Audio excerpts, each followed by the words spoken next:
the editor-in-chief of UK Progressive, Mr. Denis Campbell, is going to speak to you. So, Denis, please.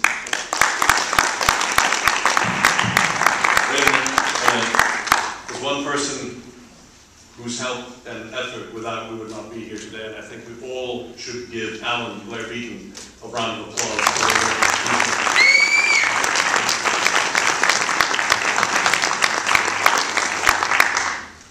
So,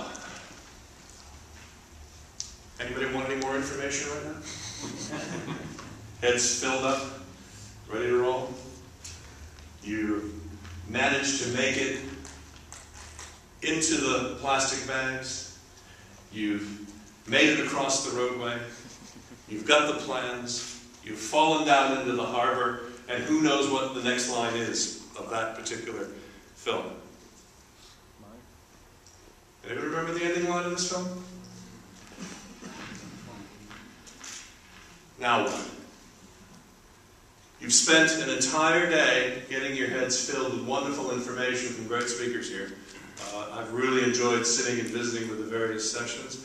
And when you get to the end of one of these things, you're really trying to figure out, okay, what's the next step for me? I've got to take all of these little bits of information that are ready to go and somehow apply them to my business. I'm going to introduce a couple of different concepts here. And I also want to tell you that as a result of having been through a session like this, and because I have a couple of gray hairs, the 8 most terrifying words anyone within your company will ever tell you are these. Look what I got the computer to do. Because none of it is usually based in anything having to do with your business. Back in 1997, for those of us that still remember the days of dial-up modems and Pentium P60 computers and those days, I had a project I was working on with the Firestone Tire Company. And a young lad came running into the room and said those magical 8 words. Dennis, look what I got the computer to do. And he began to tell me this long story about how he's built a website that has the list of every one of the commercial tire providers across the United States. So if somebody were to break down, they'd know exactly where to go to find their local dealer. What year are we talking? 1997.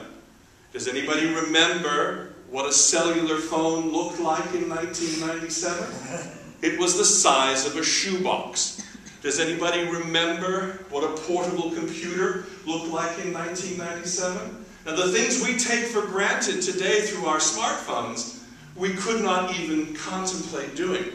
So he was miles ahead of where we needed to be. So one of the things that often happens is you leave a seminar like this, loaded up, ready to go, filled with exciting ideas, off you go, and you run right smack dab into an organization stuck in 1997. So we're going to talk a little bit about ways in which you can hopefully get some of the real messages across that have to come across today. Now, he mentioned UK Progressive Magazine. I'm an entrepreneur, actually, and I'm a member of the Fourth Estate. I've been a journalist now for 5 years, full-time, also probably about 10 or 15 years contributing features to magazines and newspapers around the globe. But I was a businessman before I became a journalist. And I think that's a little bit of a difference in most of the journalists. Most of the people who were in journalism go into it, become journalists, and then think, well, maybe I need to do something and go into business. I decided to do it the other way. And I've been around the internet since it was the ARPANET. And when we talk about Tim Berners-Lee, we worked with Tim and all of his partners lobbying the United States Congress back in 1991-92 on something called the Clipper chip. And that little piece of hardware up there, if it didn't exist, and if we were not successful in getting the U.S. Department of Defense to release encryption technology, none of us would be sitting here today right now. Because without encryption, you can't do transactions. Without transactions, you don't have any e-commerce. So I can honestly say I've got the long-term cred to really talk about this issue because I've been looking at business models for a number of years. I've also got a couple of books. Some of you that may have looked at the website in its earlier incantation may have seen a mention of a copy of my book being on the little key fob you were supposed to have gotten today. Well, unfortunately, that book is not ready. When we first started talking, Alan, it was back in the month of January, and back in the month of January, nobody knew what would happen in the state of Egypt. And so the book that's been sold ahead of this one is something called The 18 Days to Freedom. And what I'm writing about is how social media made an impact and made those 18 days possible. So I'll be talking about, and we have developed a database of something like 10,000 tweets and cataloged them from that period. And that will be part of the book itself when it actually comes out. Anybody that would like a copy of the Life, Flights, and Tea Bags, which is the social media book, more than happy to take your card. And when that's done in September, I promise everybody that's in this room will get a copy that would like one. That's going to be a collection of not just social media war stories, but actual case studies. And that there's one issue I have with today, I really felt we were missing a lot of actual, real-time, what have you done specifically for companies. I'm going to also try to rectify a little bit of that in my talk here. Social media, to me, is a conduit to building your business. And how do we take it and make and build it in such a way that it's really going to help you? Now, we're all grateful today it wasn't a social media primer. We didn't have anybody stand up and say, I want you to buy my system, and here is how I'm going to make you rich. And nor did we have anybody say, here's how I'm going to help you get 100,000 followers. So to that, we should all be very, very grateful, because it shows how far social media has come. You remember back in the days, if you wanted to have 100,000 followers, that was considered something to be really, really good. So I love this line because it was from a University of Cardiff professor by the name of, what is her name? Kelly Page. Kelly Page gave a 5-minute presentation in one of those, what are they called, Ignite presentations? We have like 20 speakers, one after the other. The name of her talk was, Just Because I Drive a Car, That Doesn't Make Me an Auto Mechanic. And what we saw in the early days of the social media period was we had all these people who were very good at playing on Twitter. They figured out how to get 50, 60, 100, 200,000 followers, and then they had written a book or developed a system and said, go buy my system and this is how you do social media. Well, I'm not 100% certain that that's the way. Today was about finding what works for you, and you were very, very lucky to be in an environment where you had great speakers who did nothing but talk a lot of common sense about where you needed to go and what you wanted to try and do. I see the two biggest challenges coming out of today as marketing integration. How do I take all of these great toys, make certain I don't throw the baby out with the bathwater, and tie all this up now into a nice, neat bow so I can use it in a way that's really going to help my business? And it comes down to 3 little letters. I heard some people say that that's not necessarily the most important thing, but for me, the return on the investment is critically important. We see money being spent in marketing departments around the globe in which we scratch our heads and we wonder, what was that about? A lot of that had to do with what I consider traditional old-line brand manager marketing executives who aren't going to let go of their turf particularly easily. So what I'd like to do is look at return on investment, and I really want you also to be honest with yourselves. I want us to try and move away from these lovely little terms like, well, we get a lot of impressions, and we enhance our brand by using social media, and we get all these positive press mentions, and those are worth X thousand pounds. Well, guess what, folks? You can't bank or spend any of those. I come out of the direct marketing world, where if the dials don't move, I don't get paid. So I'm going to bring that level of brutality to the talk here today in terms of return on investment. Because you really have to, yes, look at all the other factors, but return on investment is going to be absolutely key, because that means we need to focus very specifically on the results we want. And for me, social media is the connective tissue that helps me get to where I want to in terms of return on investment. It requires that we continuously innovate. We know what works now. What am I doing right now inside my business that I know works? I want to keep that. I want to enhance that. I want to build upon it. And I want to know what are the best tools. And I also want to know who else has done this and what has been their result. And I want to find a way to do it profitably. Because if you're not making money, you're not really running a business. It's that simple. All right? So let's find a way to make money and do this profitably. One of the biggest problems I see when I talk to companies is that they have no clue what their value proposition is. I can sit down with a CEO, with several executives, around a big round table, and I can come up with, depending on how many people are there in the room, 5, 6, 7, 10 different answers as to what our company does and what our value proposition is. And for me, any discussion of social media has to start there. I want to build it in a way that they're going to come to me. I want to reward my customer loyalty, because that's really, really important in this day. I want to keep them here as a customer. I want to keep innovating. I want to try it. I want to fix it. I want to know when to make a stop investment decision, and I want to listen to what my client has to say. And I came out of the law business for a while. I spent about 8 years of my career with Price Waterhouse, and then I spent another 8 years with a couple of large law firms. And I love it when people come with an idea, and then we sit down and we figure out, okay, how do we make that idea work? Car law, this goes back to the days before we even had some of the tools that we have today, was something where you could literally take what was happening in each one of 50 states, and we created an early warning system for regulatory lawyers across the country. And rather than go through the traditional system of, okay, well, if I do that, I know I can bill 5 hours for that, and I know the value of my hourly time, and I will get X. We said, let's look at this as an actual product and an actual business. And we built a business around it.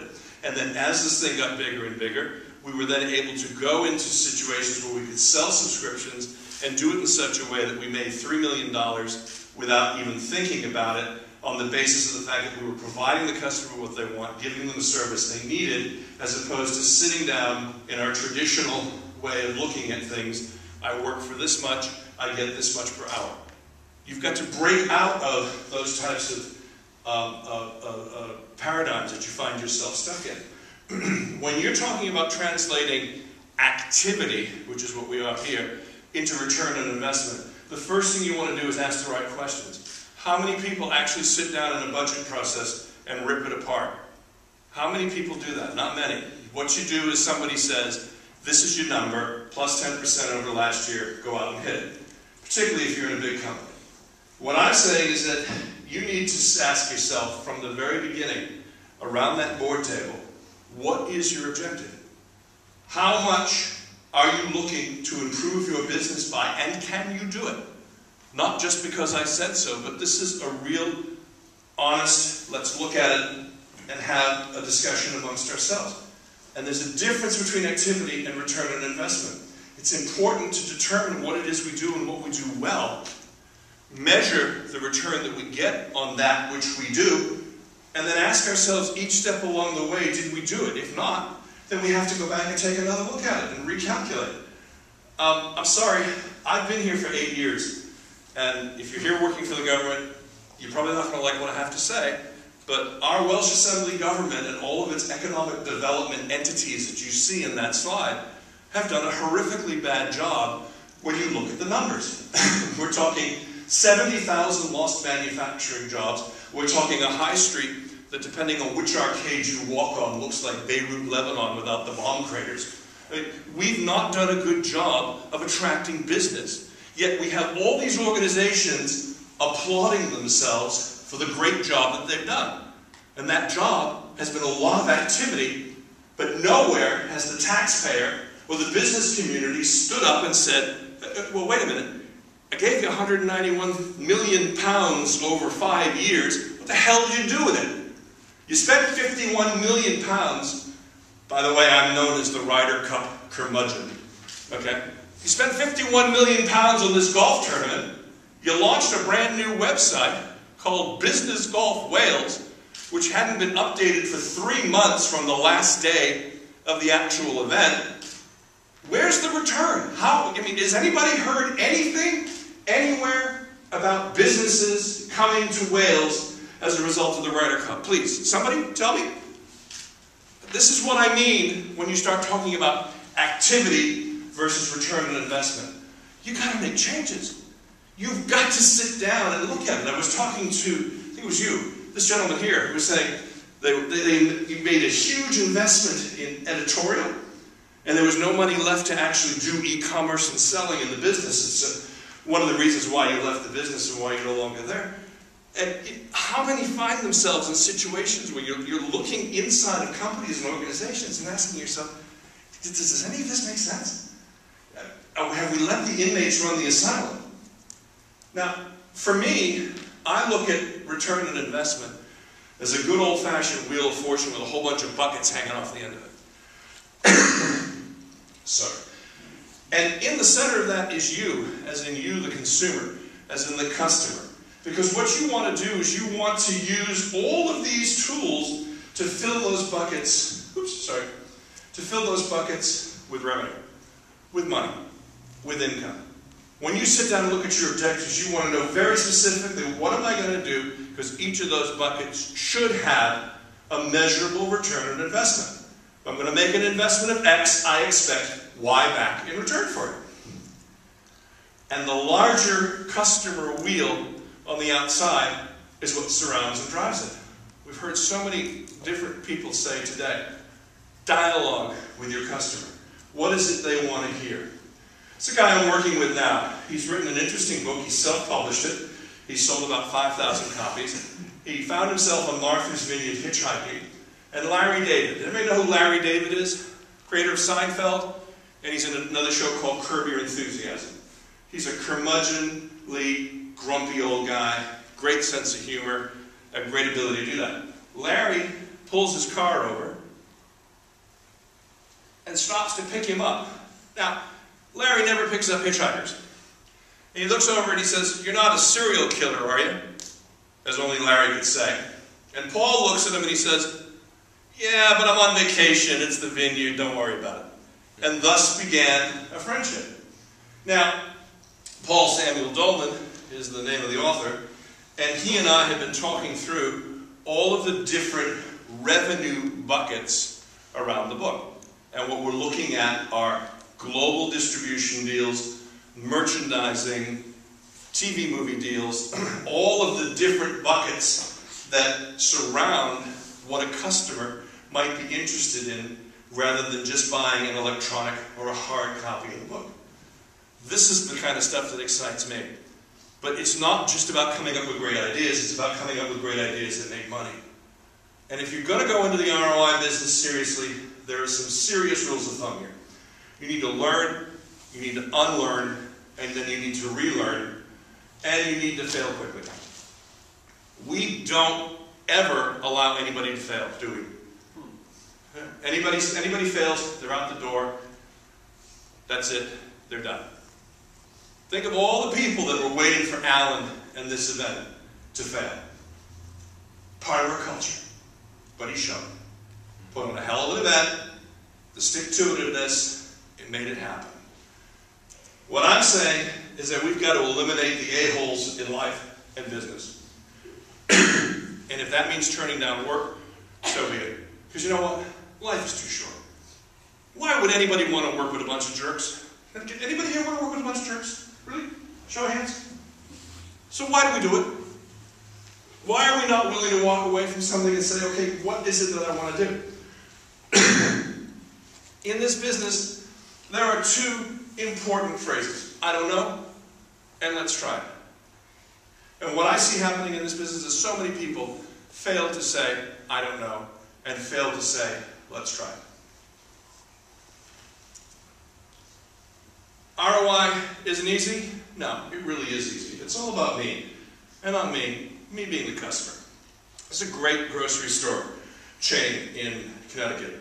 They sell more items per square footage of store than any other chain in the country. And that's Stu's policy. It's a dairy store. It's been built. It's all about dialogue versus monologue. It occurs whether you're a part of it or whether you're not. So I want to make certain whenever I deal with a client company, pardon me, that the basics are working. If you're going to put a Contact Us button bar on your website, do you want them to contact you? I'm asking that as a serious question. Because if you don't put it on there. Don't make me look through 4 or 5 different screens to find a way to pick up the phone and call you. It should be the most important thing if you are serious about engaging in a dialogue. And what does the customer think or want? And provide it. You need to have a dialogue with your customers going forward. This group I worked with about a year ago, which was kind of interesting because they had a very famous celebrity spokesman, a guy by the name of Tiger Woods. You may have heard of him. And his marriage imploded. This is called Gatorade's Mission Control. And if you go to YouTube, you'll see Mission Control on the actual YouTube site. And what they've done is they have tracked everything to do with the brand, with the bottlers, every aspect of their business. They're on top of the dialogue, and every department within the marketing organization of Gatorade is part of this. It works so well now, they're going to replicate it across the rest of their different lines. Because integrating with existing marketing, what it is you're doing now, is what social media is really all about. It's not standalone. It's not start from the very beginning. I'm going to give you a couple of tools here. We've talked about the website. We've talked about integrating the website and the blog. That blog is the most important contact tool you have. It establishes your expertise. It establishes your dialogue. And you build that dialogue as you go forward. And you need to find a way inside your organization to give away something of value. If you give away something of value, and they really look at that, they'll come back. They always do. I've worked with a couple of different organizations, and one of the things I've always found is that all of these measurement tools work in such amazing ways to help you measure it and make money doing it. There's so many things you've learned today about Hootsuite, TweetDeck, Bitly, Google Analytics. If the dials don't move, if you're not making money, I have a really hard time standing in front of a CEO marketing organization and saying, go ahead and try that if it's not working. And make some powerful partnerships along the way. I didn't hear enough today about partnerships, but this is something for every business going forward. The partnerships that you make, the affiliate relationships that you have, are all potential revenue generators, whether it's with Amazon, whether it's with Groupon. You know, be careful with Groupon. We'll talk about that afterwards if you'd like to. iTunes, there's all sorts of content that you can get out there that generate revenue and income for your business. Now, a couple of quick case studies and then I'm out of here. I worked in the travel and leisure business 2008-2009 with a large hotel chain that rhymes with Schmelten. And if you look at that business, it was Bloody Stool. I can't say their name, but I think you probably figured it out. Average loss was 10 to 40% in the industry. One chain grew by 5%. You know which one it was? The Schmelten Group.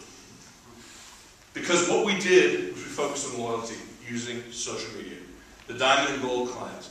Because as a company we recognized every diamond customer we lose, we've got to make up with 100 single nights. Okay? That's a huge value.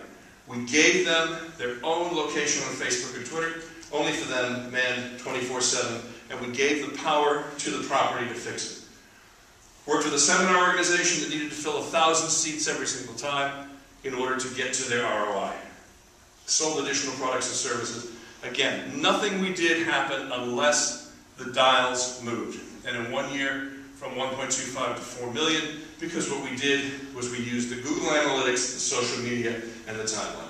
Now, there's a lot more that could be done to be discussed today, but my final 5 a day here for everybody here in the room is pick your objective, determine your ROI, design your program, pick the tools that you need to move forward, and make sure that you indeed execute. Otherwise, you don't end up with real estate. You just have a bunch of sizzle. I won't be able to take any questions now because it's standing there yelling at me, but I'm sure we can move forward from there.